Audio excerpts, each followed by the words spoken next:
Listen and look.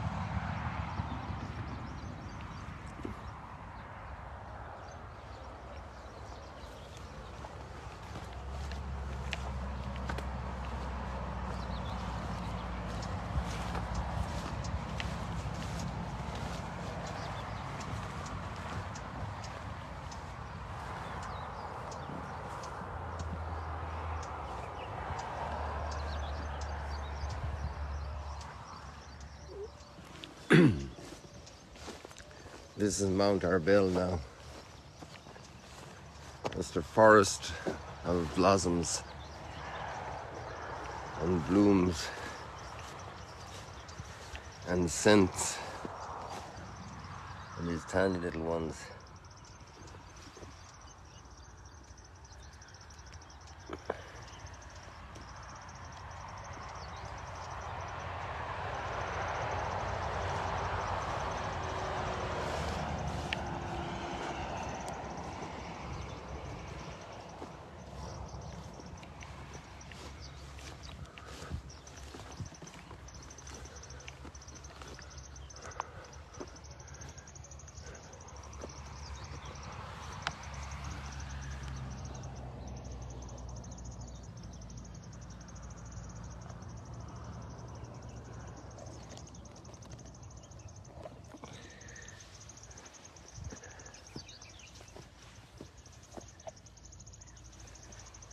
Everywhere.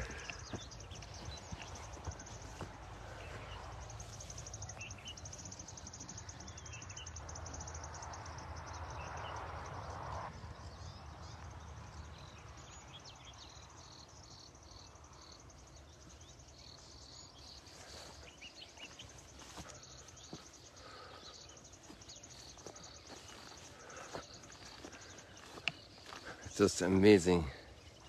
Such an abundance of life, of gifts. And if we only knew all the healing and resources that were in every one of these things. When you think of one atom has so much energy.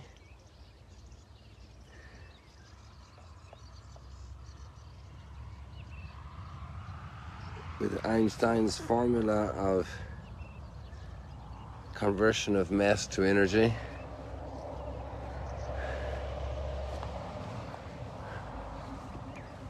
even one dead plant would have so much energy, it's unfathomable. And we have all this beauty.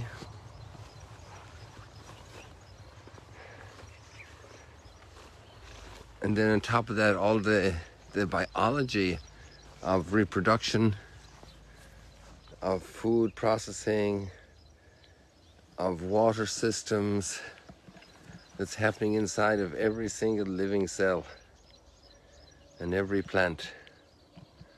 The richness of creation. And if we want to know that we're loved, realizing that this was made for us,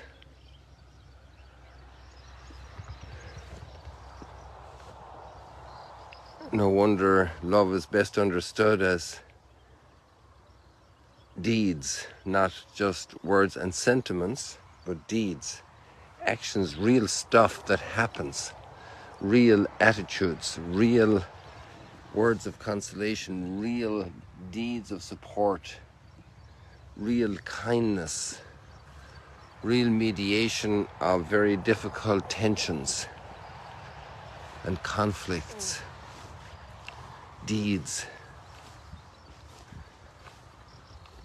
And then to think behind every gift is a giver. These guys are waiting for the sun to come up stronger to lift up their petals. Even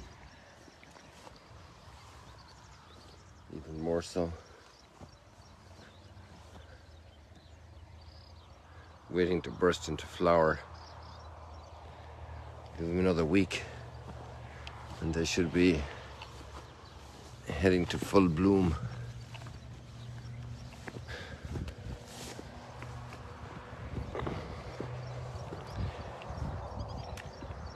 I'm just fascinated by the story of Genesis as a perception of the human condition. That in the midst of the paradise we were given, of the Garden of Eden we were given, that we human beings can turn on a swivel so fast in total rejection of the one who gave us all the gifts. Just lunacy. I mean, it's easy to condemn it when we see the big grave offenses outside of us, but all of our hearts are kind of on that swivel.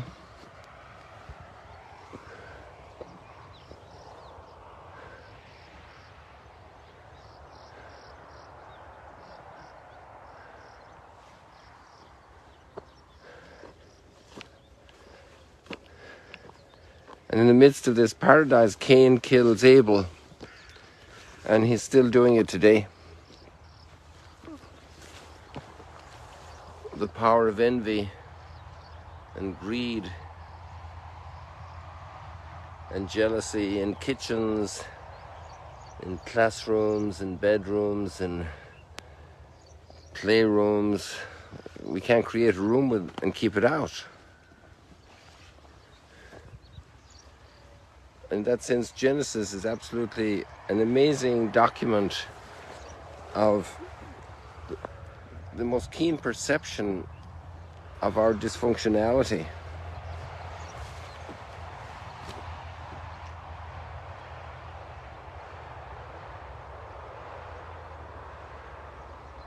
And then that God wanted to fix that. And he decided to come into our level. Oh, there we have flowers already here, and these thistles. This one is pretty bashed up, and most of them are actually. Let's find a good one, like in its prime bloom.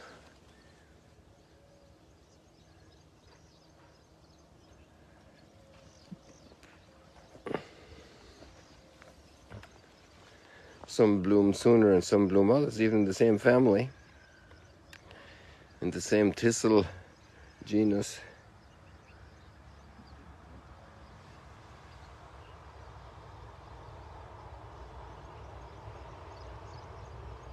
All the incredible detail.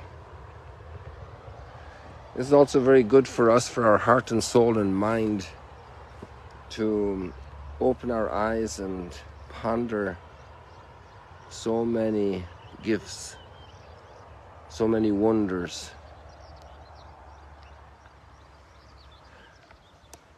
So many.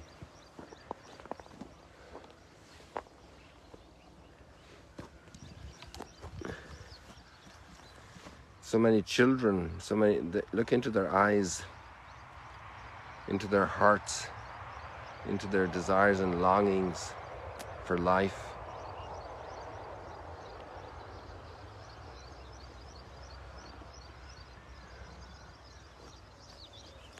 So many young families, so many poor families.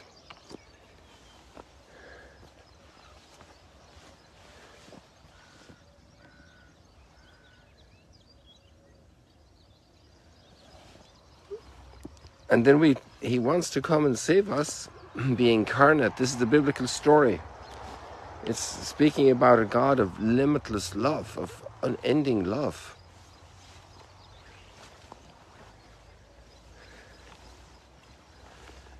And today's readings show that he's even willing to get beaten.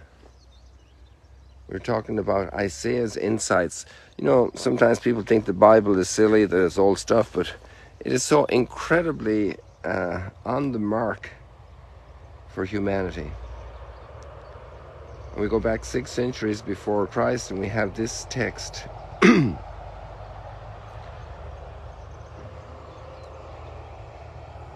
Lord God is my help, therefore I am not disgraced. I have set my face like flint It's mostly limestone here, but you could probably find some flint. Knowing that I shall not be put to shame, he is near who upholds my cause. I gave my back to those who beat me, my cheeks to those who plucked my beard. My face I did not shield from buffets and spitting. And still in all of that condition, the Lord God has given me a well-trained tongue to speak properly, prudently, at the right time, in the right way, to the discouraged and the downhearted and the broken.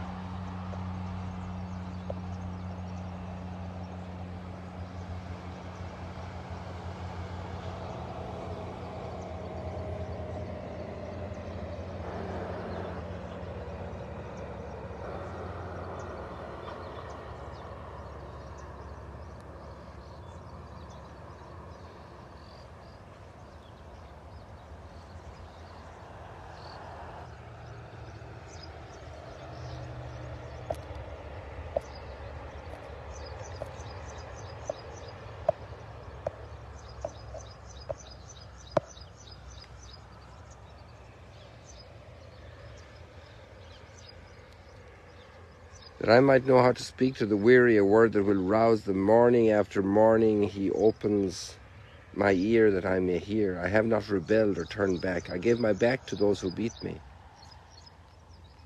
And that the Almighty, the giver of all these gifts, would enter that disposition and that reality to win my heart.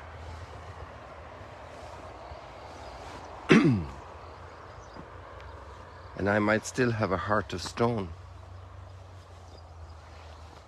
So we need to arouse our hearts.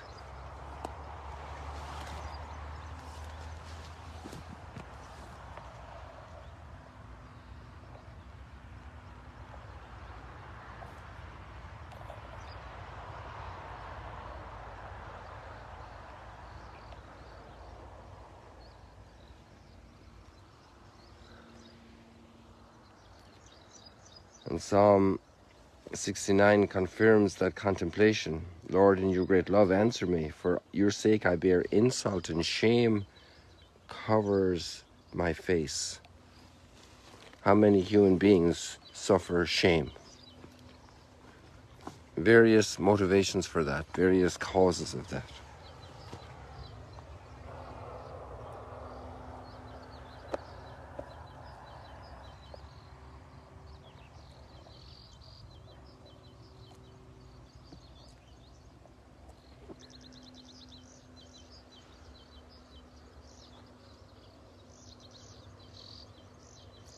So maybe we're the ones that need to feel now a little shame, a healthy shame. Not a shame that depresses us, but that refreshes us. That refreshes our response capacity, our responsibility, our capacity to wake up and notice and have compassion.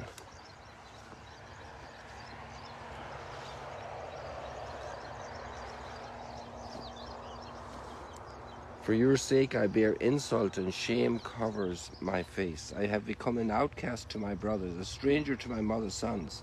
They're also brothers, huh? Mother's sons. Because zeal for your house consumes me, and the insults of those who blaspheme you fall on me.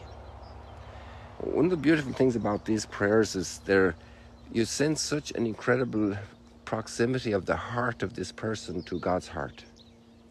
He's talking to God. Zeal for your house consumes me. Maybe that's one of the prayers we should have in our heart this morning. Give me the zeal for you, Lord, for your heart, for who you are, to know you more clearly, to love you more dearly, to follow you more nearly.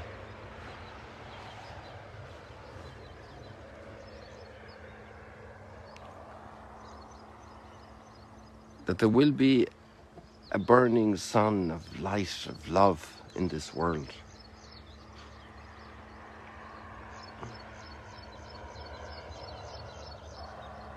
Insult has broken my heart, and I am weak. I looked for sympathy, but there was none. For consolers, not one could I find. Rather, they put gall in my food, and my thirst they give me vinegar to drink. The total frustration of the generous, creative love of the giver of all good things which come from above.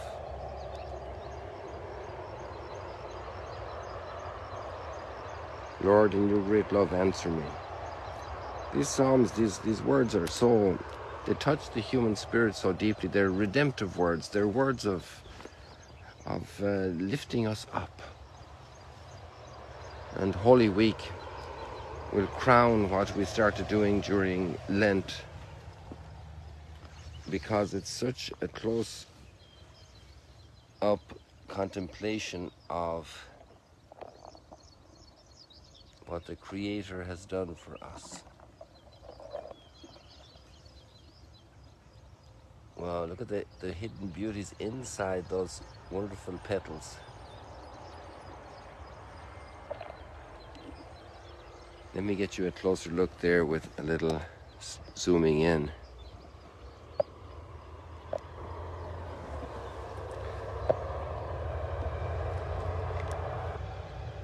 Oops. I'm trying to stabilize the camera for you here.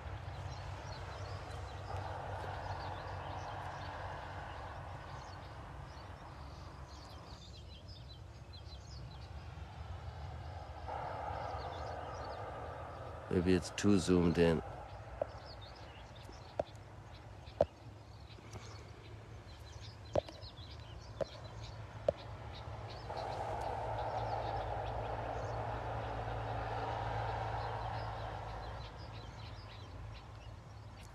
Isn't that a marvelous universe inside those little petals of this poppy flower?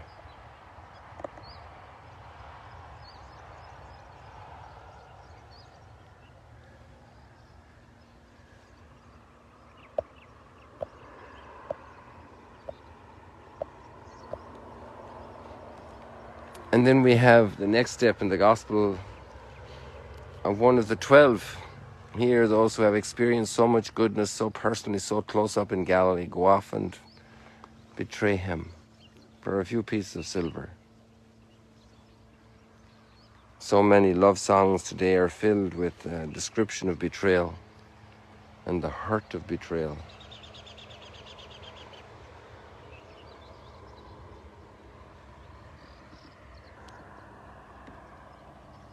The human heart, we all need redemption.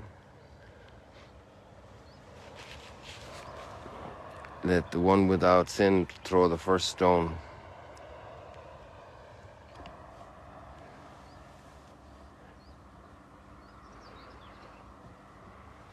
No wonder that prayer is so frequently used. Lord, have mercy on all of us. That new current we need, a current of the power lines of mercy to renew our world. God bless you. See you later, alligators. Take out those scriptures. You have the link here attached. And just take time. Take a break. Do that for your soul. And this teaches us a lot about our arrogance, about our judgment, about our open heart for our neighbor, for our family, for our siblings across the globe. God bless you all.